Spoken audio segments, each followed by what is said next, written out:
प्रेम प्रेम एक ऐसा अनुभव है जिसे दुनिया में सबसे ऊपर रखा जाता है।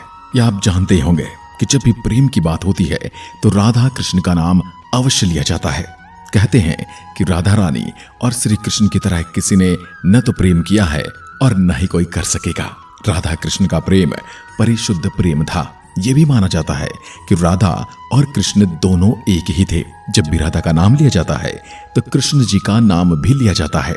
राधा के बिना कृष्ण नहीं और कृष्ण के बिना राधा नहीं। दोस्तों, क्या आप जानते हैं कि राधा रानी को एक स्वप्न आया था जिसके बाद श्री कृष्ण ने द्वारिका बनाई जो कि समुद्र से निकली थी, क्योंकि राधा रानी की हर इच्छा को श्री कृष्ण पूरा किया करते थे। राधा रानी के सपने को कृष्ण ने सत्य किया था। जब द्वारिका बनकर तैयार हो गई तो राधा रानी श्री कृष्ण से मिलने द्वारिका भी गई थी।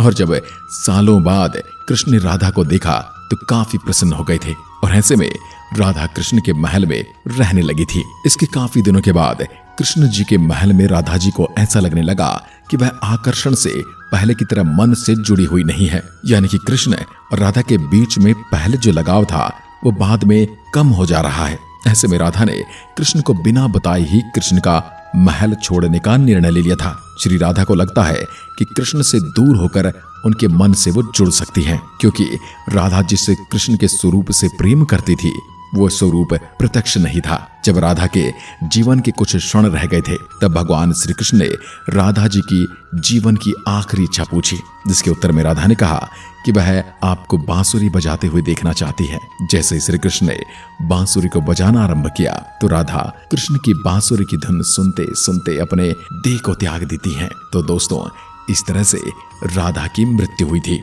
चलिए अब ये जानते हैं कि श्री कृष्ण ने अपनी बांसुरी क्यों तोड़ दी। शास्त्रों में कहा जाता है कि नारायण ने जब श्री कृष्ण के रूप में द्वापर युग में जन्म लिया था, उस युग में राधा रानी के रूप में महालक्ष्मी का भी जन्म हुआ था ताकि उनके साथ वह मृत्यु लोक में रहें। राधा रानी को श्राप मिला था कि वह 100 वर्षों तक कृष्ण को भूली रहेंगी और मृत्यु लोक में रहेंगे। श्री कृष्ण के लिए राधा के बाद बांसुरी सबसे महत्वपूर्ण थी। राधा रानी बांसुरी को अपनी सौतन भी कहती थी। श्री कृष्ण की मधुर बांसुरी की धुन सुन सिर्फ राधा ही नहीं बल्कि सभी गोपियां दौड़ी चली आती थी। यही नहीं, श्री कृष्ण की बांसुरी पर तो मथुरा वृंदावन की सारी गैयां दौड़ी चली आती थी।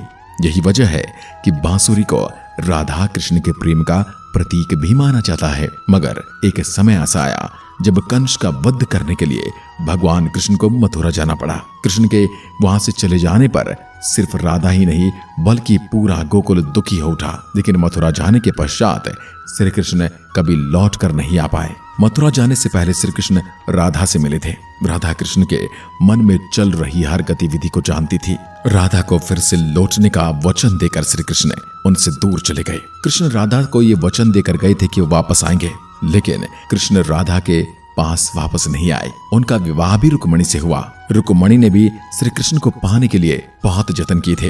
श्री कृष्ण से विवाह के लिए अपने भाई रुक्मी के खिलाफ चली गई थी। राधा की तरह वो भी श्री कृष्ण से प्रेम करती थी। रुक्मणी ने श्री कृष्ण को एक प्रेम पत्र भेजा था कि वह आकर उन्हें अपने साथ ले आए। इसके बाद ही श्री कृष्ण रुक्मणी के पास आए और उनसे विवाह किया। कृष्ण के वृंदावन छोड़ने के बाद से ही राधा का वर्णन बहुत कम हो गया। राधा और कृष्ण जब अंतिम बार मिले थे तो राधा ने कृष्ण से कहा था कि भले ही वो उनसे दूर जा रहे हैं लेकिन मन में कृष्ण हमेशा उनके साथ ही रहेंगे। इसके उपरांत कृष्ण मथुरा गए और कंस आदि राक्षसों को मारने के पश्चात अपना काम पूरा किया।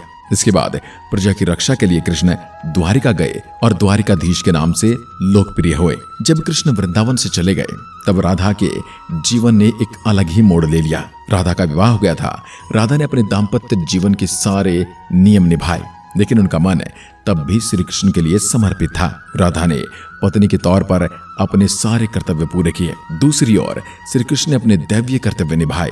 सारे कर्तव्यों से मुक्त होने के उपरांत राधा अंतिम बार अपने प्रियतम कृष्ण से मिलने गई। उसके बाद राधा रानी द्वारिका में रहने लगी। महल में राधा ने श्री कृष्ण के साथ पहले की तरह एक आध्यात्मिक जुड़ाव की अनुभूति नहीं की, इसलिए राधा ने महल से दूर जाना तय किया। उन्होंने सोचा कि वह दूर जाकर दोबारा श्री कृष्ण के साथ उसी रंग में रंग जाएगी, उनके साथ गहरा आत्मीय संबंध स्थापित कर पाएंगे। उन्हें नहीं पता था कि वो कहाँ जा रही हैं, लेकिन भगवान कृष्ण जानते थे। धीरे धीरे समय बीता और राधा बिल्कुल अकेली और कमजोर हो गई। उस समय उन्हें भगवान श्री कृष्ण की आवश्यकता पड़ी। आखिरी समय में भगवान श्री कृष्ण उनके पास गए और राधा की आखिरी इच्छा से बांसुरी भी बजाई और राधा रानी ने बांसुरी की धुन सुनते सुनते इस लोक का भी त्याग कर दिया। श्री कृष्ण राधा रानी से सबसे ज्यादा प्रेम करते थे और राधा रानी भी उनसे प्रेम करती थी और वे जानते थे कि उनका प्रेम अमर है। वह राधा रानी की मृत्यु का वियोग सह नहीं पाए और उन्होंने जो राधा कृष्ण के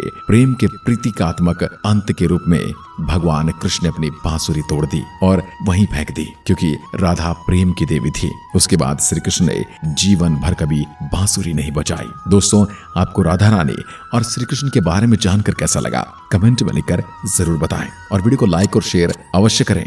एक बार फिर मिलते हैं, तब तक के लिए नमस्कार, धन्यवाद, जय हिंद, जय भारत।